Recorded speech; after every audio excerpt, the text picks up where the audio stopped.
So today we're going to go through it with a quick intro about what fuzzy matching is for anyone who doesn't know what it is. We're going to go through the use case, which I just mentioned. And then we're going to be going through some sort of real world considerations to think about. So if you're interested in using a fuzzy matching algorithm, some of the things that you would want to consider before you go in and sort of invest your time in this.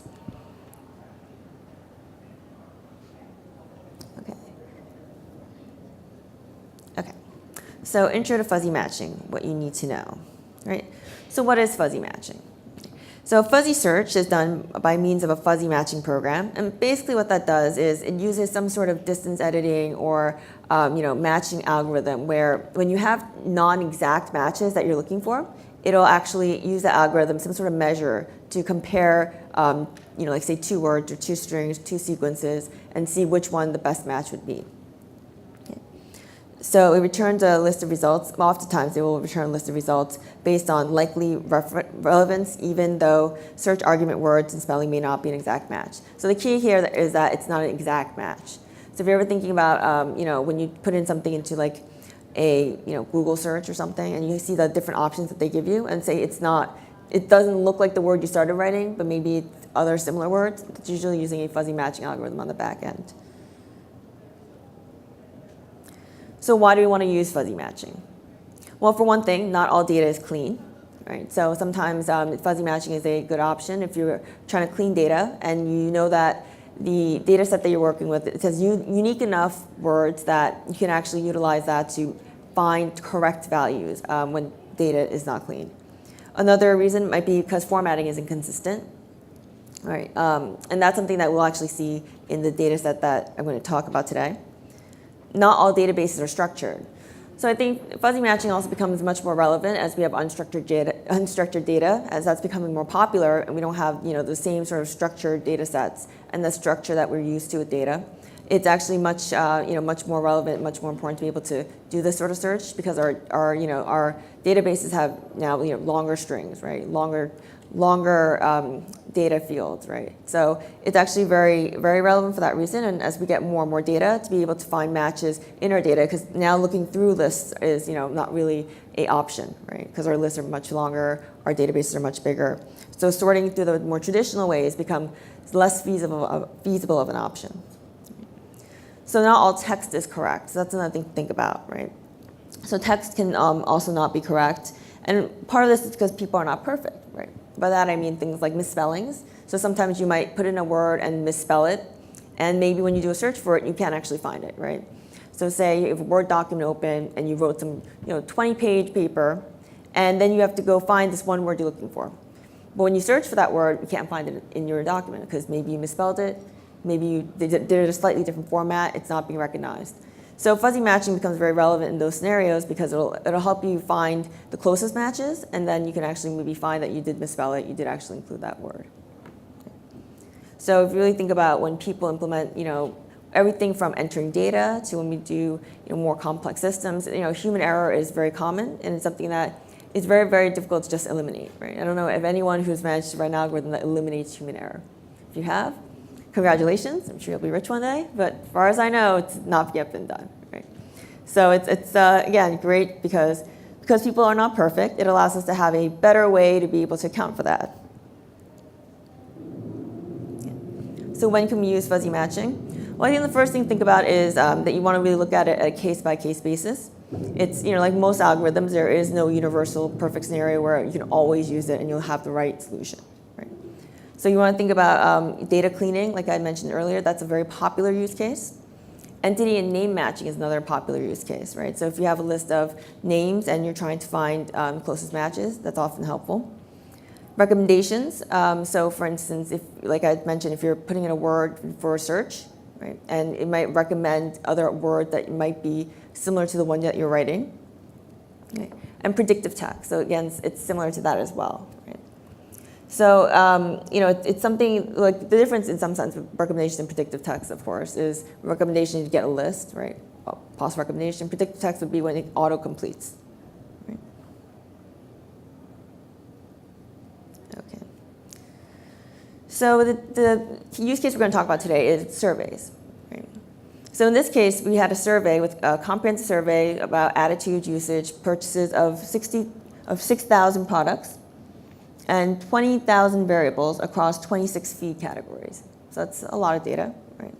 And so about every 6 months, this data would come through, and over time, the data would change. And by that I mean, so for instance, if you have a survey and you ask someone a question, right, and there's 4 choices, the choices may change over time. And that is in part because as surveys are designed and implemented, sometimes people want to improve the survey, right? Maybe the question that was asked was not clear, or the question that was asked is no longer relevant. So there may be small changes that happen in the questions and in the responses. So that's generally not a problem if you have one question. Now you multiply that across, how many products we have here, right? 6,000 products, right? And by that, it's like saying like, okay, what kind of automobile do you have? And then it'll list every single automobile, right? And then you might select one. So you multiply that across the multiple questions, and then the different categories, different fields, and it ends up becoming a much bigger problem, right? To match each one of these up individually and one by searching for it, manually looking for it, becomes a very infeasible task. And in fact, in this case, I believe the person who was working on this took about 2 weeks every time the survey came through, every 6 months. So 2 weeks of sitting in front of the computer, looking through the old list, looking through the new list, looking to see what matches, looking to see what doesn't, seeing what's new, seeing what's deleted, seeing what was not formatted properly. And that's basically what she did for 2 weeks. So, I like to think that with algorithms you can find better solutions. And so what we did was we approached it with a fuzzy matching solution. Yeah. So why is this problem a good example of a fuzzy matching problem? Well, so as I mentioned, sometimes with data, we don't have exact formatting, right? Formatting can change. We can also have, words change or choices change. So in this case, we have 2 options, A and B, right? So one of the things we want to know is A equal to B, right? Is it truly an equal one-to-one? Now, if you'll notice here, the formatting has slightly changed, right? So for instance, on the left in A, you'll see that there's 2 sets of the semicolons, and there's a total category, whereas in B, there is not. So now they've put in these semicolons as a divider, put in an additional section that wasn't, that isn't there in B, right? You'll also notice that if you look at the second section where it says last 7 days, in A it says last 7 days, in B it says last 7 days, right? Oh, sorry. So that does a light 0 to 2. So going back to the first one, so total category and light 0 to 2, that's where they correspond, right? In 7 days, right, so we have last 7 days, right? And then the other one we have last 7 days. Okay, but you'll notice that in the first one in A, 0 to 2 times, right, is linked with the last 7 days. Whereas in B, it's separated. The 0 to 2 comes, before the times in A, it comes after in B. And then you also have parentheses in B whereas it's not there in A. Right? And horizontal flaws matches. So you have one match. It's not the worst, I guess, but when you think about how many of these you have, about 20,000, this becomes, again, much more difficult because you can't even just go through it visually and go, all right, does it look similar? Does it look similar? As you can see, the numbers are in different places. The formatting is different. It's very, very hard to actually be able to match these, and really know for sure. You have to actually analyze each one. So again, as I mentioned, the survey changes every 6 months. Questions get reworded. That's part of it. Okay. And most questions are actually the same. So 80% of the questions are the same. Okay. So we were actually looking for these matches. So you can't just be like, okay, well, if it didn't match, you just assume it's a new question. No, 80% of them matches. Right? It's also messy raw data. As you saw, the formatting is different. It kind of changes over time. They choose not to give it to us in a format where you actually have a, columns, right? They don't do that, just one text string. So that's not an option for us here. And then, of course, we also have to now keep updating a dictionary. So each time it comes, we come up with a dictionary where we're mapping the survey responses we get from them to survey how we're actually coding it internally, and then aligning those. And so that dictionary has to be updated every 6 months as well. Right? So keeping consistency with existing labels is important for us for when we're using the data, but it's not something that data provider is helping us with. So for anyone who's thinking about maybe integrating their data sets, working with third-party data providers, this is something to keep in mind, right? You're purchasing data or you're subscribing to data. It doesn't guarantee that you'll get the data in the format you wanted it, the format that you needed. They just promised you the data. Whatever format it comes in, that's something you might want to ask before you subscribe, because that's not something that, unless it's in your terms, they're going to actually be responsible for accommodating for you. Right? Okay.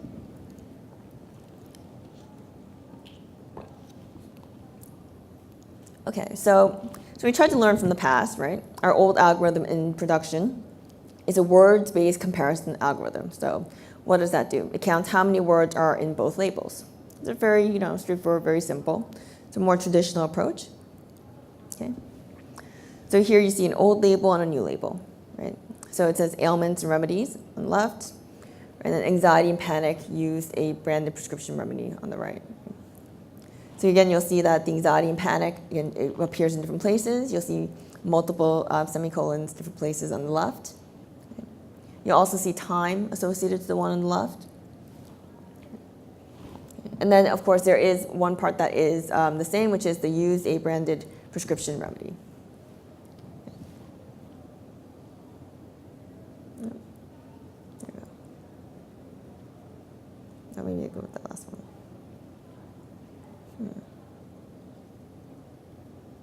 Okay, I'm not sure why it's doing it this way, but let's just go with it. Okay, so in the old algorithm, this would give us a match of 6. Right. Does everyone understand why it would be a match of 6? It's a very straightforward algorithm. Right. So it's finding the words in the new label and the old label? Yep. So it's literally looking for the words and matching how many words in the old label are in the new label. Right. So that's exactly what it's doing. So it's like looking for exact matching of the words. Yeah. Does it consider how many words total are in both labels, or each label? Nope. Literally just counting the same matching words. It's very simple, very straightforward. Can't tell you when they actually came up with this method, but this is the approach they took. So. Why is 6 good? What's that?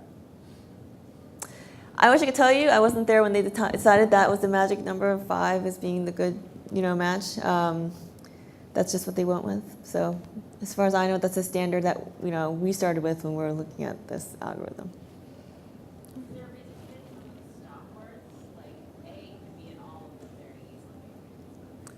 Yeah, I think that goes back to the fact that you're just counting, right? So I think to even understand stop words, you'd have to be advanced enough to know what NLP is and how to think about that sort of language structuring.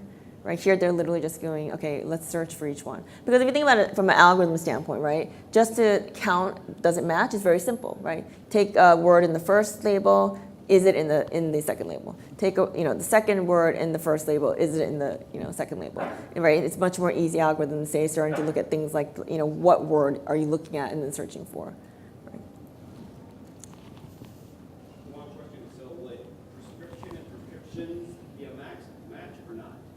Is that right? Would prescription and prescriptions No. be a match? No. Yeah.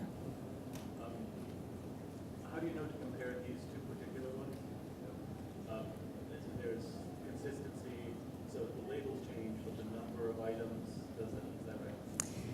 Yeah. So the number of items can change. 26, if you look at your type order. Yeah, so basically it's, again, very rudimentary. So if, in fact, you did have certain formatting changes or even like, say additional, if there are slightly different changes, right, like prescriptions and prescription, right, it will not pick that up, right? So it's a very basic rudimentary, yeah.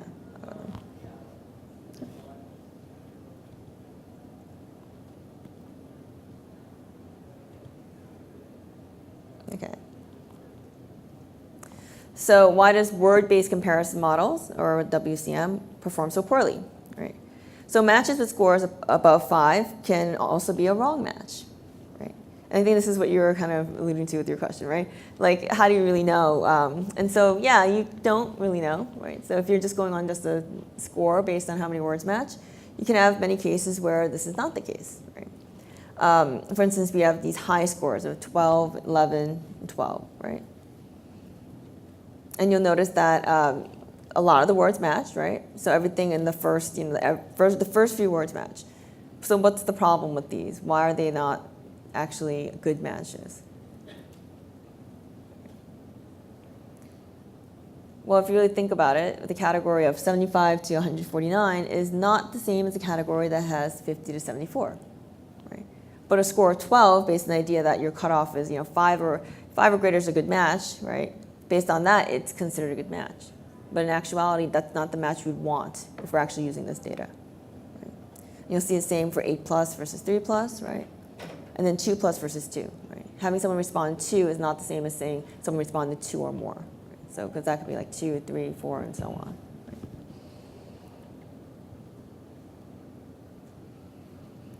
Okay. So the numbers are changing frequently in the old and the new, right? So you can see, for instance, here you can see 0, 1, and then there's one where there's 10 plus, right? There's one where there's, so on the left side you see 6 to 9 and 10 plus are in there. Whereas on the right you see 6 plus. Yeah, so it's an example of, you can have a lot of these match, so you'll see the 0, the 1, 2, 3, 4, and 5 match.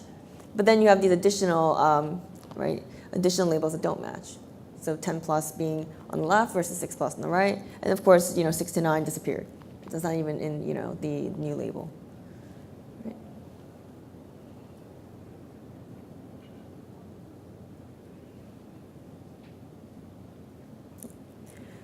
So again, wrong matches can also be changes to brand name, right? So that's the other thing to think about. Right. So you'll see again here with, certain things where it looks like a good match, but then the brands are different, right? So it's not the same. Prescription brands used, right? Men only in the last 12 months, matches in the latter, in the last one. But then, again, the brand's different.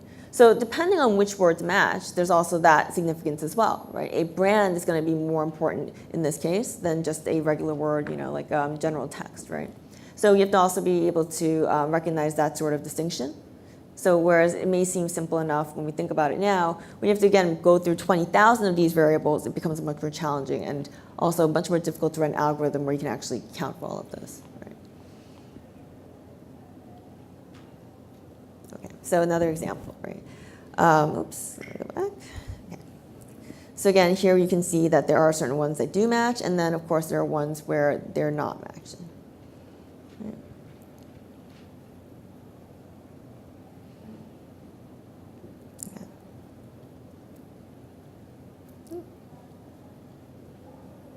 Okay. So again, wrong matches in other situations, as you see here. Right. So on the left, you'll see air is part of the any air conditioner amount spent total in last 12 months, $1,000 plus. In the right, you see Nike Air. Right. So it's shoes and amount spent in total any Nike Air in the last 12 months. Right. So not the same thing. Right. So something to think about. Look, probably in reality, you probably don't have much data for this, right? I don't know of any Nike Airs that are $1,000 plus personally, but the point still stands. So should that actually exist, right? This is problematic because again, not having Nike Air be like considered an item that is, again, it's not the same thing as a air conditioner, right? But if you have an algorithm that's very simple, it's not going to pick up on that nuance. Right? So as you see here, it's also a score 10. So again, it would be considered very good by the algorithm, or the initial algorithm, I should say. So the flaws in the old model, right? Flaws in the old model include the equal weight of all brands, as you saw, right? Brand name and number are important identifiers. It's one of the things that we realized while we're doing analysis of our data set. Okay. So 2 is that it fails to deeply mine the data and exploit the sequence effect. Right. Some words need to be combined together following exact order for comparison. Right. Air conditioner for one, right, versus Nike Air. That's an example of that. Right. Complexion care products. Right. If you notice on the right side, you'll see that care is in one place, products another. Right. But complexion care products would be a sort of category. Right. So complexion care products needs to be combined together, which represents one object for comparison. Right? We don't want to split up those words because it actually represents one idea or one object. Okay.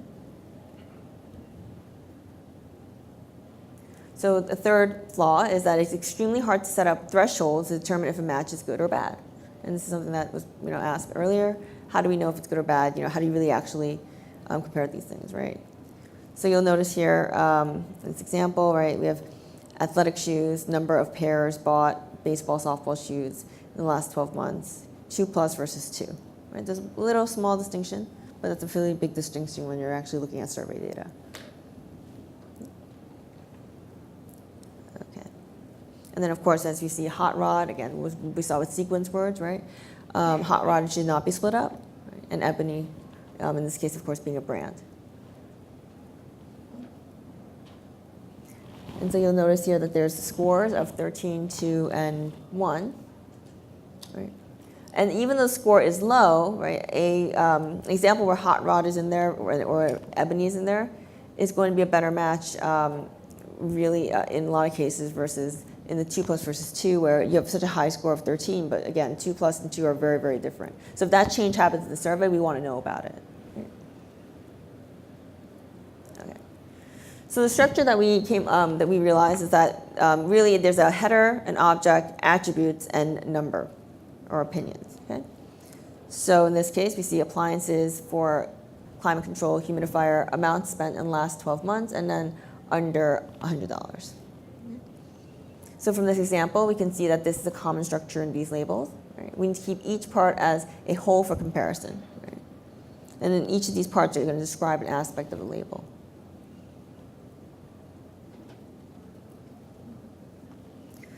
So in the cell-based comparison model, what you saw before was a word-based comparison model. We decided to go with the cell-based comparison model for the purpose of what we're trying to do.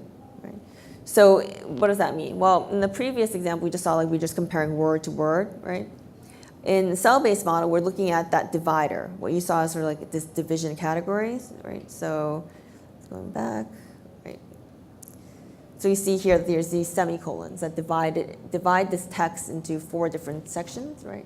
So thinking of it as cells and comparing it in that way, rather than just looking at it as it's all one text, even though it's provided to us as one text, right? That doesn't mean that we want to compare it in that way. Right? There's a sort of intuitive structure here, and we want to take advantage of that and exploit that for the purposes of our algorithm. Okay. So one of the advantages, of course, of this is that one of the things that we came up with was coming up with rules. So we want to actually come up with rules to be able to work around the cell structure. Right? And so one thing we want to consider is what's a strong connection, right? A strong connection assumption that we made is that in each cell of the label, there's a strong connection between these words. Okay? So compare one cell as a whole with other cells. Okay? So again, we're comparing like section by section rather than just comparing an entire text that's provided to us. Okay?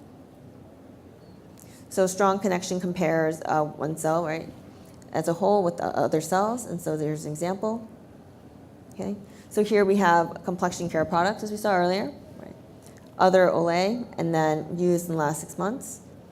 Right? On the right side, we see buying styles, right? How personal care or household product smells is very important to me, that being their opinion, and of course, agree mostly, or that being the question, and then agree mostly being the opinion. Okay?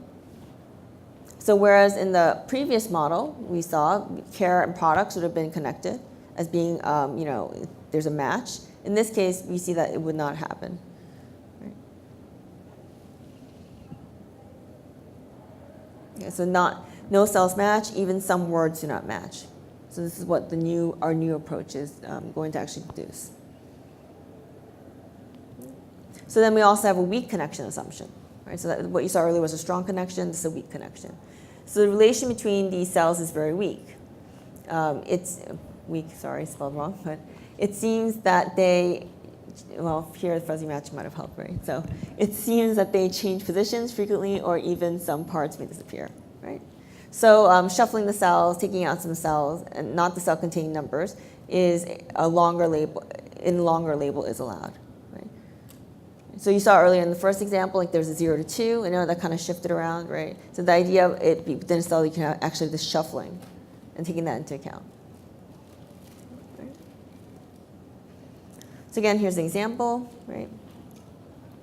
So, for instance, in the first one, the 0 to 2 happens, right? You see in the second, right, between the second or I guess the last one. Well, So you see light 0 to 2, right?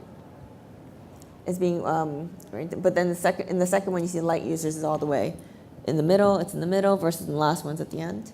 So the idea is that you can have it in different places, but you can still take that into account as a weaker connection, but nonetheless a connection.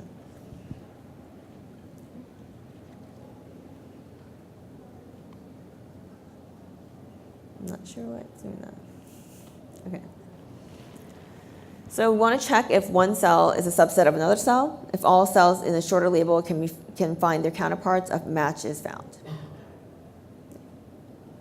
So what we use is Levenshtein's distance, which if you guys are familiar with it, it's basically a distance metric, right? And what we're looking at is a string metric, and so you're measuring the difference between two sequences. Okay? So informally, you can think of it as the distance between two words and the minimum number of single character edits. So insertions, deletions, and substitutions. So here's an example of two words, right? So we want to go from the first word to the second word, right? So how do we actually do that? Right? So for one thing, if you notice after the first set of arrows, right, you can change the T to an M. Right? So we got that part. And then we could then change the C to the T, right? And change the H to a C, change the G to an H, and then the Y to a G. But of course, you can also do it in other ways, right? For instance, if you had noticed you've noticed the similarities, right? You can actually say, why don't we just insert the M and delete the Y? So it's an example of being able to come to the second word from the first one, right? By again, by substituting, inserting, and deleting. And what we're looking for is the minimum number. So there is more than one way to do it, but what we want to find is the minimum. Okay. So here's the official definition, for anyone who was interested, right? So you have this distance measurement, right? If you have the minimum of, so I and J is the length of, say, two sequences or strings represented by N and M. Right? So I being the distance of M, or the length of M, and then J being the length of N, right? So if you have a minimum of I and J equals 0, then you would just take the maximum of I and J. Okay. And then otherwise, you just use this rule and then the one there, the one with the MI not equal to NJ, that's an indicator function. So, if it does not match, then you could count it as 1. Okay.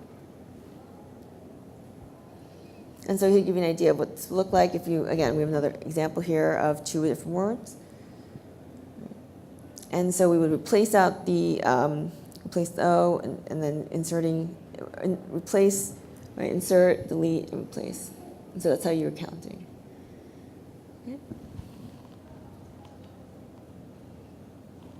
Okay, so here's another example. So social networking, LinkedIn.com, right? How important to you? Not at all important. Keep in touch with friends, family. That's the one on the right. And on the left, we have, again, similar, right? How important it is to you? Keep in touch with friends, family. Not at all important.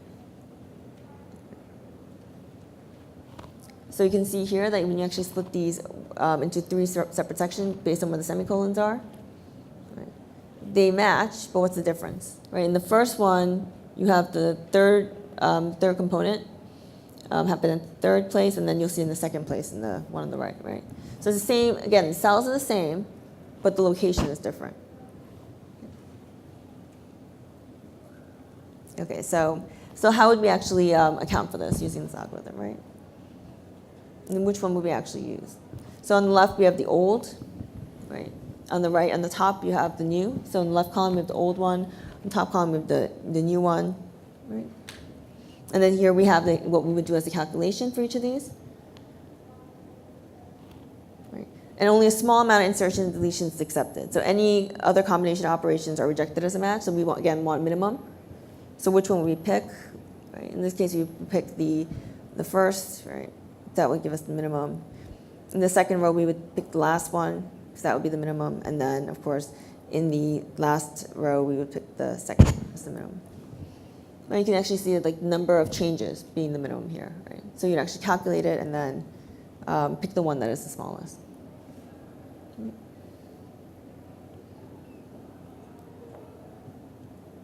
Okay. So again, we take a look back at the word-based comparison model, right? Why it fails, right? Okay, so if we do it by cells, in this case, we would have the any air conditioner amount spent total in last 12 months, 1,000 plus, right? And then we had, again, the Nike Air example where shoe amount spent in total, any Nike Air, right, in the last 12 months, 1,000 plus. So how would we actually account for this? Well, you'll notice that in the last 12 months, right, is similar in both. The $1,000, again, similar in both. But then the air conditioner amount spent is not a match, and total is also not a match.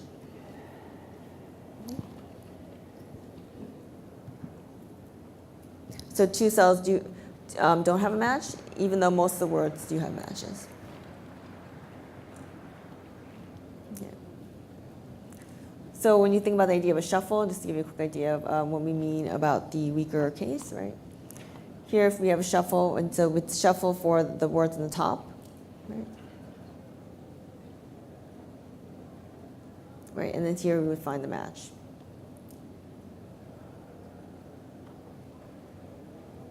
Okay. So how would we actually implement this? We would pre-process the labels in Python, right? Remove duplicates, compare the labels by using the cell comparison model, find out good matches, and then output the old not in new, and then the new not in old. Right, so you're actually finding the matches that way. So just to give you an idea what it means to pre-process. What we would take is what we see on the left, and then we actually break up the cells, right, and separate it out by commas. So again, the formatting changes over time, which is why we're actually using Python to now standardize the formatting for the purposes of our algorithm. Right, comparing by whole cell is much more efficient than by letters or words. So in the traditional sort of like fuzzy matching algorithm, you would just literally look at each character, right, and just compare it that way. Here we're actually stripping it out, putting it into sort of a more cell format, and then using this as a way of comparison. So then you compare the cells cell by cell in Python. Okay, so again, we see here, we can shuffle the cells to check their counterparts, right, string by Levenstein's distance. So in this case, what we're saying, it means that we're actually going to compare each of these sections, right, each of the ones that are separated by commas. So the order of that does not matter. So you notice here, we can flip it around, right? Flip it around again. So then we can compare these labels again. So in this algorithm, we can identify matches with headers missing, cell position switching cases, and prevent the matching of numbers and brand name changing cases. Even 99% words are matched. So right here's an example that we saw earlier. So in the first one, we have a header missing, right? The first section is missing. The second one, the cell position is changed or switched. The third one, the brand name is different. And the fourth one is the numbers changed. Right? It's like 4 scenarios of what we noticed in the data that we have. So you'll see where it does match, right? So when we have the brand name change, right, or the number change, it doesn't match. Whereas when we have the header missing or the cell position switching, those are matches. Here's another example, multiple matches. So another thing that we found was that we can do multiple matches. So for here, you can see the header that we got is humidifier amount spent in the last 12 months, $100. And then, of course, where the red arrow is what we converted it as using Python. Okay. So I think I'm almost at time, so we're out of time. So to give you an idea, we would actually convert that label, convert the other options, right? So why there are multiple labels in new? Well, again, we're comparing it against an entire 20,000, right? So there could be multiple that we have to actually compare against. So this to give you an idea of here are all the options from the new labels that we got that might be a match. And then we can actually find that the closest one is this way. Okay. And then we have the scores, as we saw. Right? So we get rid of what has been matched, and we keep comparing. And then we would pick the one that makes the most sense. Right? So you see here it's the humidifier one. Okay. So one of the things we also want to think about when we do implementations is computing, right? So unlike regular sort of counting of words, one of the things you would notice is that when you're using a nice fuzzy algorithm, it also takes a lot of compute. So it's going to be a lot harder to get it to run as fast. So if you're used to a traditional process and you want to do these machine learning techniques, one of the biggest bottlenecks is that your computer might not be fast enough, or it's not going as quickly as you thought, and you told someone it'll take a week and it's going to take 4 weeks, because that's just how long it takes to look through all the different possible matches, right? So what you want to think about is parallel computing, right? And being able to have more than one server running it or more than one computer running it. And the idea behind that is that basically you're going to take this process, split it up in some way, and then run parts of it at the same time, so you can get to your final data set or final answer faster. Right?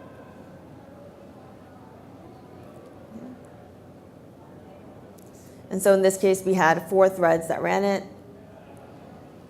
Right, from Task Manager, you can see that the 4 Python processes are indeed running parallel. So if you've ever used Python, you can actually run things in parallel processing. And of course, you can do it 2 different ways, right? You can do it using your threads in one computer, or you can do it with multiple GPUs. So either, it's still beneficial to do it if you have one computer to be able to use your cores efficiently. So definitely recommend doing that if you can't, say, add additional servers for the compute power. So give you an idea how much more efficient it was by parallelizing our code, right? Because again, you can do it within the code itself and use your actual cores to make it more efficient. We went from 14 hours to 1.2 hours. Right. So definitely worthwhile to do if you have the cores in your computer. Right. So this algorithm, of course, can be potentially called up for big data in cloud clusters, right? So we can actually say if you're on Amazon and AWS, you can add more GPUs and add more servers on and make it faster. Right. And then to give you an idea of how much more efficient this was, you can see that, in fact, we got 82% correctness for the new algorithm, whereas in the old one, we had 47% from new, not in old, and only 25% for the old, not in new.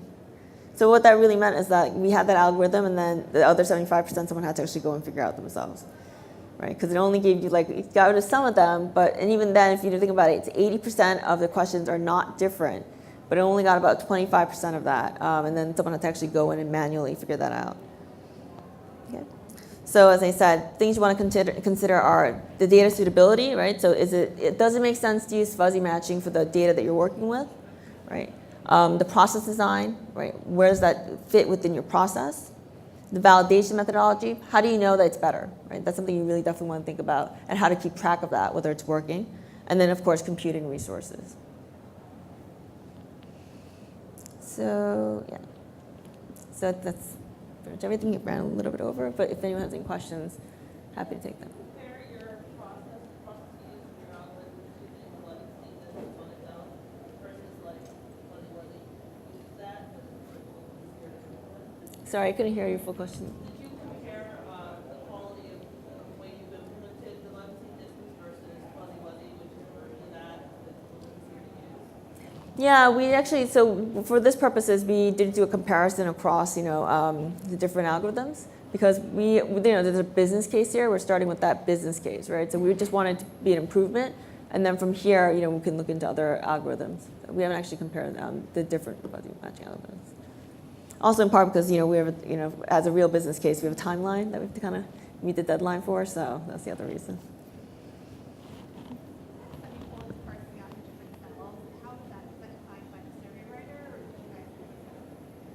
Yeah, so this is how we get the data, right? So that's how they just give us the data, and so that's that was not we would love it to be nice and standardized and have that systematic design.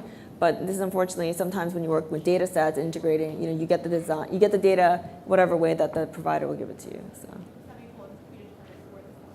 Yeah, even that sometimes has changed, believe it or not. So sometimes semicolons, sometimes they change that. So the way we wrote the code, of course, by using that structure, we can of course put in a different character, which is why this is advantageous, because they in fact do change that as well. Yeah. Could you talk a little bit about the validation process? So I know in some cases your data might be small enough that somebody can review it, but I generally understand it to be a hard question because that's what we're trying to avoid, looking at all the data. So Right. could you just elaborate a little bit? Yeah, so if you're thinking about using this as a solution and you wanted to evaluate, does this work better? You want to maybe go with something that you've actually matched in the past and start running your, the algorithm on that, right? Because you'll actually know from having someone having actually started and done that in the past, right, what it should be, what the matches should be. And that's what we did, was that we took data that had already been organized and then ran it on that already organized data, just based on, without looking at what it was labeled as, and then compared it to be able to find how much more accurate it was. Yeah. So I recommend starting, if you have the data, that's a good way to start. Typically, when you're using sort of this fuzzy matching, you have data to start with, because, right, otherwise you'd be doing these exact matches and setting it up that way.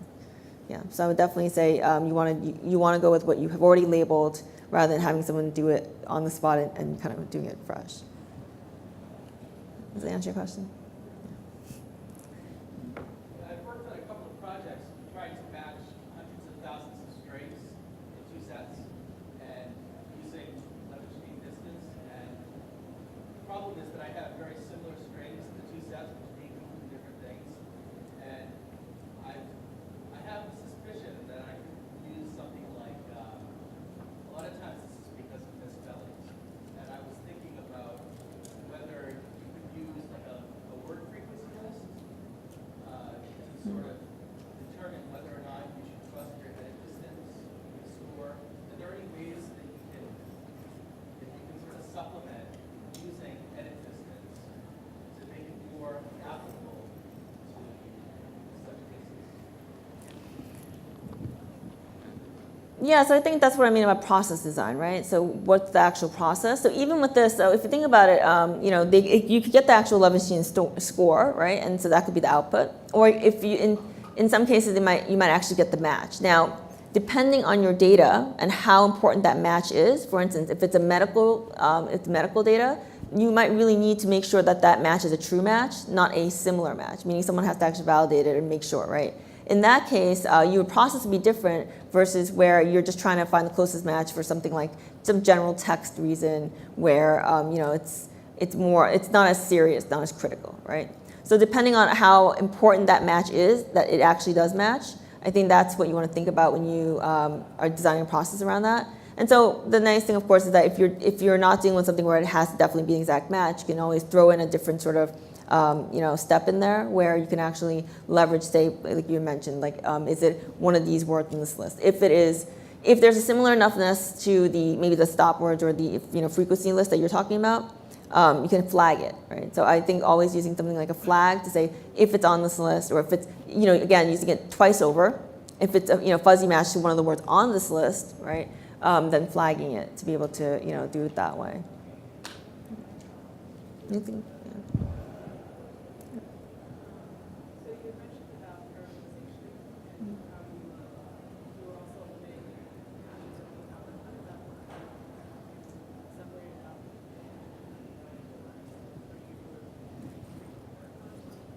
out? Yeah, so it's a good question. It's been a few months, so I can't remember exactly how we did it. I can come speak to you afterwards because we wrote a paper on it, so it's definitely in there. So I can send that to you if you are curious and actually seeing what the actual process was for that. So it looks like what you're doing is you're actually trying to prepare data after human beings in the company have worked on it. At the end of this process, you have a bunch of things that are still trying to match. How can you generalize rules that or create a process that prevents it on the front being perfect? So that's easier. Right? So if you set up a system, like the easiest would be that your front end and your back end tie in together nicely, right? So if you had a system where it's not like the traditional writing of questions, but if it's like through a system, then you could actually link it that way. That's usually the simplest and easiest way. In this case, because we're not the ones that control the data that comes to us, we don't have that level of control where we can adjust for that, right? So I think that's that's where the process part's also relevant, right? If it was us designing it, then we could design it in such a way that certain things are interchangeable, but changing a number would then signal some other process on the back end, so the data comes out in the same format. Right? So if you have the control, then you want to have a system where you can convert changes into the back end data, the way you collect it, in a standardized format.